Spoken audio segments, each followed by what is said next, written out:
Hello, Virgo, and welcome to a Timeless Justice for Virgo reading, where we discuss the topic of justice. However, the energies of Sekhmet, which this channel belongs to, would like to have a conversation. Please know I run two channels. The energies of Basset and other things can be found in the description box below. Also, bear in mind that the conversation of justice, however she may want to have that conversation, may come off to you as either merciful and or merciless. However, it will be in true form to listening out to the storytelling time. Bear in mind that you have tapped into a collective reading that I, 7th, am holding at this moment. This is not a personal one-to-one connection that you and I actually have set time for, so discernment is key to taking the bits and pieces that are of your enjoyment and or liking, and leave anything behind with me that may not have. Again, whatever brings you here in any sort of affiliation to the topic of Virgo and or the latter is in true form, so again, listen out to any of these messages.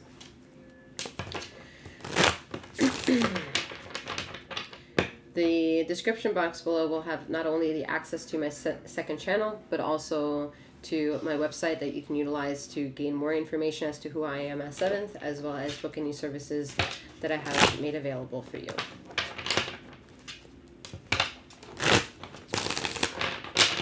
All right, justice for Virgo. Okay. All right. I am 7th, aka Master 7th, that reads these energies for you. I'm a master healer that provides remote wellness alignments and tarot intuitive insights such as this. Please remember that femininity and masculinity are non-gender specific. However, femininity has both feminine and masculine energies. Masculinity as well has both feminine and masculine energies. All right, justice for Virgo. What is that? You're on your way to shape your legacy. Ooh, I like it. All right. Justice with the King of Wands and the Three of Pentacles. Slow and steady wins the race, Virgo. Your mind goes a million miles and are second to none. And your ego is the great way for you to assess the running dialogue, or rummaging through your stratosphere that is challenging or encouraging to be who you are. Ether is absolutely in love with you right now. It includes the perception of the things that you think are not fair to you at this time. However, let's be honest. Let's be really honest, Virgo. Is there a level of satisfaction that you also have with this said bad thing in life?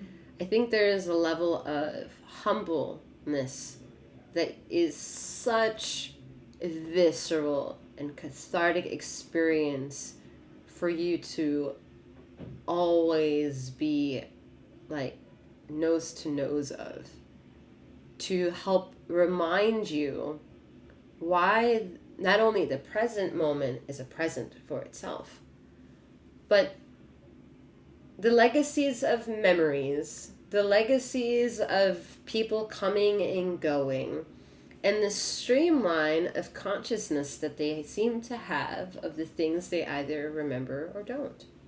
There is something so zhuzhe for Virgo to really take all of life in, because it is easier to take all of it in and then decide what you don't like or what you do like, rather than get a little and justify the greed of whether or not you should be jealous of someone else having and not. You do a full circle, full package of all of that. The reason being is because you are extremely intuitive without you even majority of Virgos don't know that they're intuitive. You know, they gaslight themselves, their own intellect half the time, because they're trying to bring logic to intuition, and intuition doesn't work logically, and so that's very hard to quantum fact check. However, Virgo is learning, and however Virgo is Virgo, what it means to pay heed to that transaction and how ether speaks to you. And however that is, it's that fucking private. And however public you can be to talk about it, that's the sovereign way. Is it easy? No, because people still get offended and are sensitive. But while they are offended and sensitive, they're also holding on to darkness and misery and illegitimate ability to have fruitful conversation of openness to maybe get rid of these complexities. So they're bad apples, right? But you're learning in your way what it means to see a bad apple become a bad apple, and then you decide whether or not you want to be close to the bad apple or not and get its infection of shit. And that's what you're learning. That is what you're learning. And that journey is as sacred and private as the message of resonancy is as non-singular to be able to explain to someone and have them ultimately exactly understand what it is that you're sharing, because they're going to repeat it through the lens of themselves. They may resonate, but they won't be able to share the exact story like you. And that's the putting of it all. That's the absolution, the absolutism of what ether has in store for collective consciousness currently. Whether that's something that we have the sensory ability to be part of that. Again, that's private, that's secular. That's the ability to have, the ability to cater, the ability to evolve, mature, chisel, change, adapt, grow, harvest. Dignity. Human shit.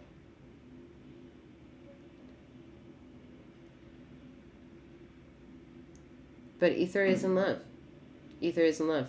She is in love with how you're looking at the bad shit and really testing the limits and how you're going to be from that. Like, what person are you? Who are you? It's crazy. It's crazy. The lack of respect a lot of people give themselves for the visceral thoughts that make them truly who they are.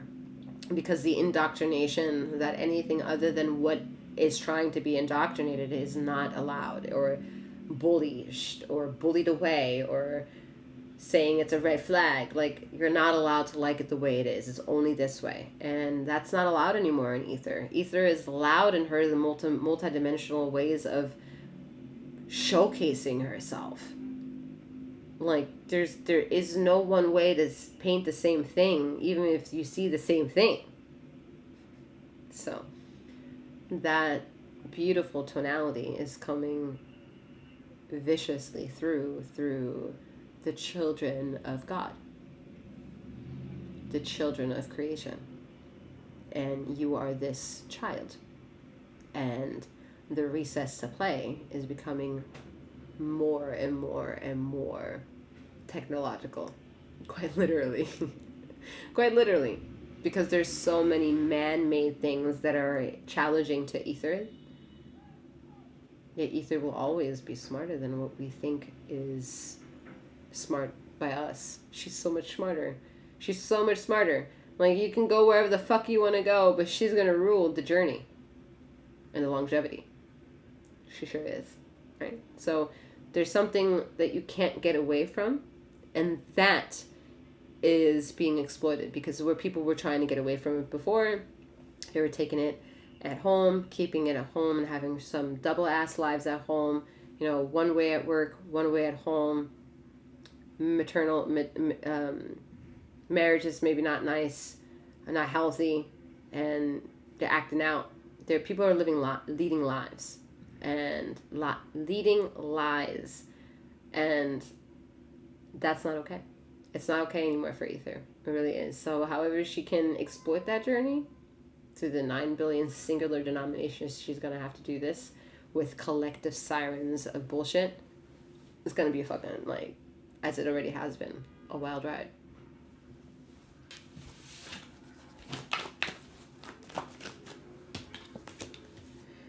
Yep. Hierophant. It's a wild ride.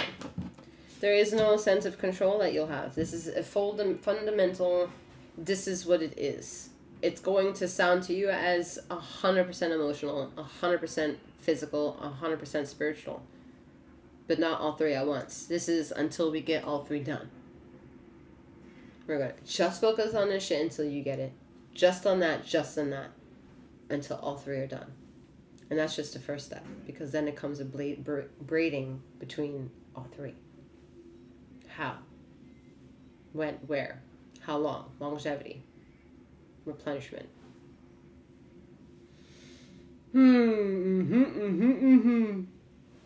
Whew. Some of you always, always not. Apparently not always, but yes, always. What? Are playing the hero in someone else's story. And you're being advised to stop doing that. Learn how to be a hero of your own story. And that's all that I have for you at this time. I'm wishing you a wonderful morning and or night, wherever you are in the ether of this time and space. And may you keep flowing, growing, and glowing. Take care.